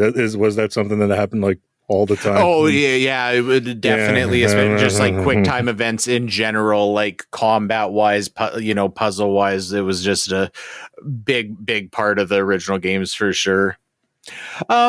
Story wise, I wanted to ask you, so the tier reveal, did you see that coming? Because I, in hindsight, feel like I really should have, but I didn't see that coming. They give you the hints. They give you all the clues, but no, I did not.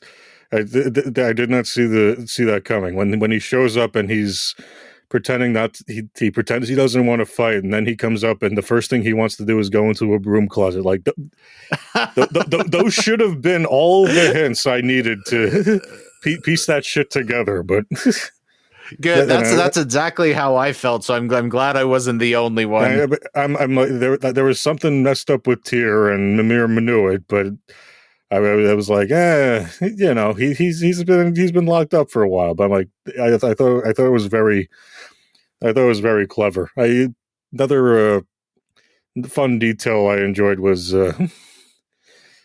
just Atreus being a little shit sometimes in relation to the other character. Not when he's really being a bastard when it counts, because there's a lot of that in the story too. But just, we're on the boat and you have teen Atreus doing the bad imitation of Kratos on the right. It's like he's trying to have a heartfelt story about his wife going fishing, and he's like, or whatever, and he's sitting there like, oh, was it something like, oh, my wife, I will go out and go fishing, you will watch the house. And he's legitimately just sitting there going, no, the wife was better at fishing than I was. It's like,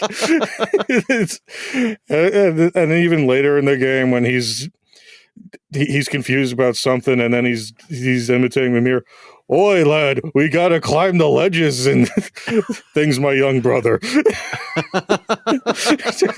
just those fun little details they got along the way. I'm wondering if there was any more like that along the way, because I know you hopped on those boats and there was always those stories that, and they even carried that on to the sleds too, where you hopped on and then you'd hop off and like, we'll continue this later, and then they hop on and they would continue it later, and there was a lot of interesting bit of lore dump that way, instead of making everything stop. You'd get to play the game and get all the exposition you'd need that way, where instead of having the 15-minute cutscene like, these are all the gods in Asgard and this is why they're a pain in the ass, you're getting it doled out slowly to you as a concern for you as you progress. Right. And in an interesting way, as opposed to like finding a piece of parchment on a shelf and, having to just read it verbatim or whatever.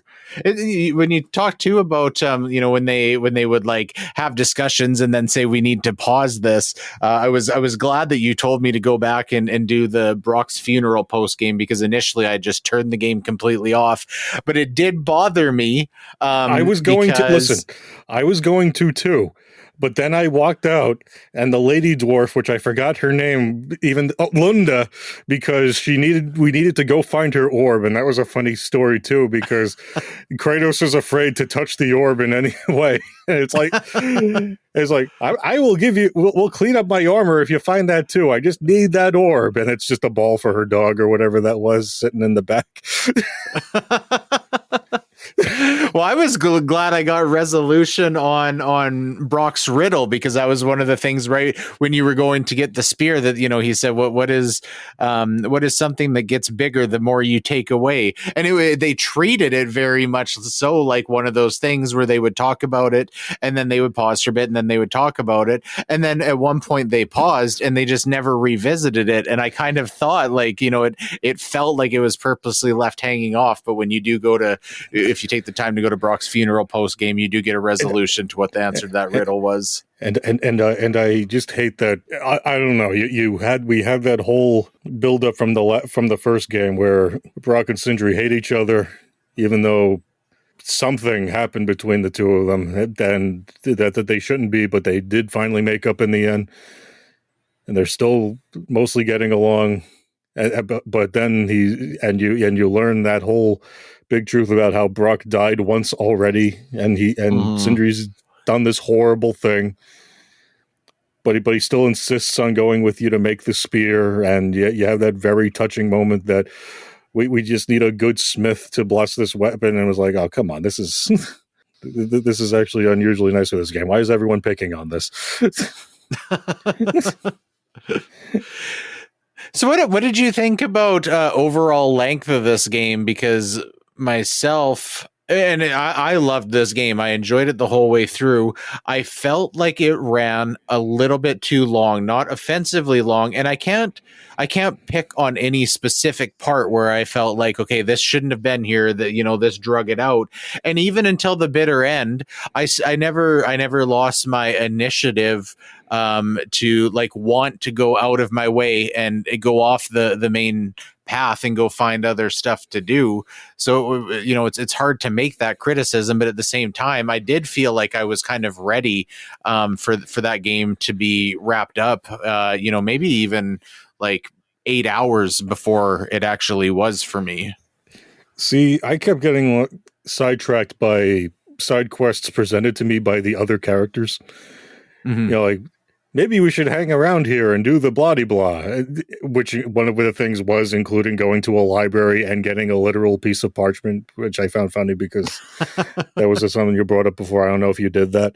But, I mean, I did that. Even those things aside, there is a lot of other stuff this game wants you to do, like fighting the Berserker souls and finding Odin's ravens and just all those rune treasures that may or may not have things that will help you inside. And I feel like getting sidetracked with all that's a lot for a game that's, you know, ostensibly a 3D action game with a lot of that's more a lot of spectacle in there. I mean, I'm not complaining, but I feel like I just feel like I did feel like it's running a bit long. I don't think anything should have really been cut from the main story per se, but impatient bastard of my own being that, you know, has too many games to play going, okay, you're not the only thing on PlayStation 5. I think I would have maybe preferred if it would have been a little bit shorter, but they would have made a specific point to say, hey, there's a fairly like large part of this game that is worth going and doing if you want to. If you don't want to, you can still see, you know, the end credits roll sooner than you could before, because I would assume that if you just did main story stuff on this, that game's probably minimum 30 hours, I think. I mean, I guess I would have to assume so, because that is how they presented a lot of those other quests where let's hang around here and do some of this, like finding the armor or helping those sand beasts get out of the desert or whatever else. Like, we could move along with the story, or we can stick around here and learn some things about ourselves and I guess gain some experience and gold along the way. Yeah, I just wish they would have maybe done that with like one of the like main areas, because you still went to all of the areas, and then once you did the bulk of it, they would just give you the option to continue doing one of those side quests or whatever.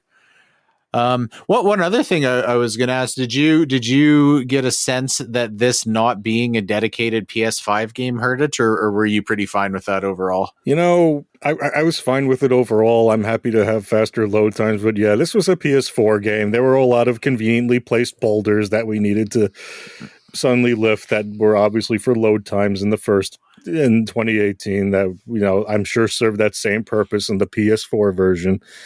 A boulder here, a big door there, a piece of brush over there that, you know, we gotta mask those load times. And I'm sure if this was a PS5 game, there'd be none of that. And I'm sure, I know people are saying, oh, this is the end of this storyline, but to jump back into Brock's funeral, I don't think this is the end of the story at all.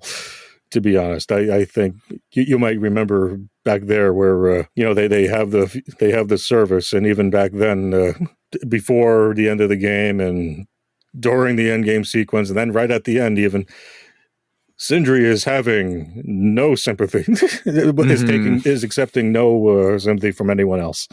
He's just had it with everybody. So I think Sindri's about ready to start a dwarf war for God of War Part 3. Yeah, they definitely did like purposefully leave it so that wasn't completely resolved. And they rolled the credits again. Yeah. As far as it being a PS4 game, for me it was probably less the like purposeful loading times, other than like, so when you are going between realms and you go to the Tree of Yggdrasil and they, you know, make you listen to the lengthy exposition while you just run along the indefinitely loading tree until the fucking portal loads to the next world. Or even worse, sometimes there's just no discussion and you just keep running along the tree for like 15 fucking seconds until that portal just appears there at random. That, like, it's just like, you know that the PS5 could have loaded that like in an eighth of the time. They're just artificially increasing that to make it applicable for PS4, which I did find like quite intrusive and frustrating.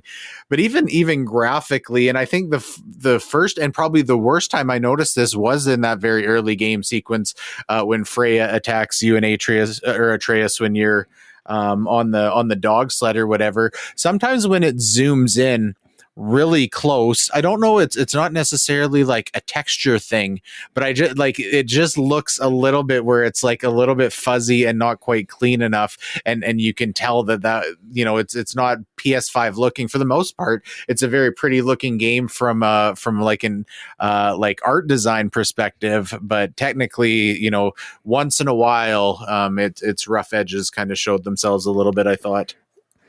See, this is where I continue to admit I still have fairly old 1080p TV, and the most I'm ever going to see is 60 frames, and you know, it's still looking pretty. It looked pretty good to me, Kevin. I'm not going to notice graphics on PS5 per se. Well, maybe it'll look radically better when we're, you know, playing the Egyptian Sindri's Revenge God of War. He was mad.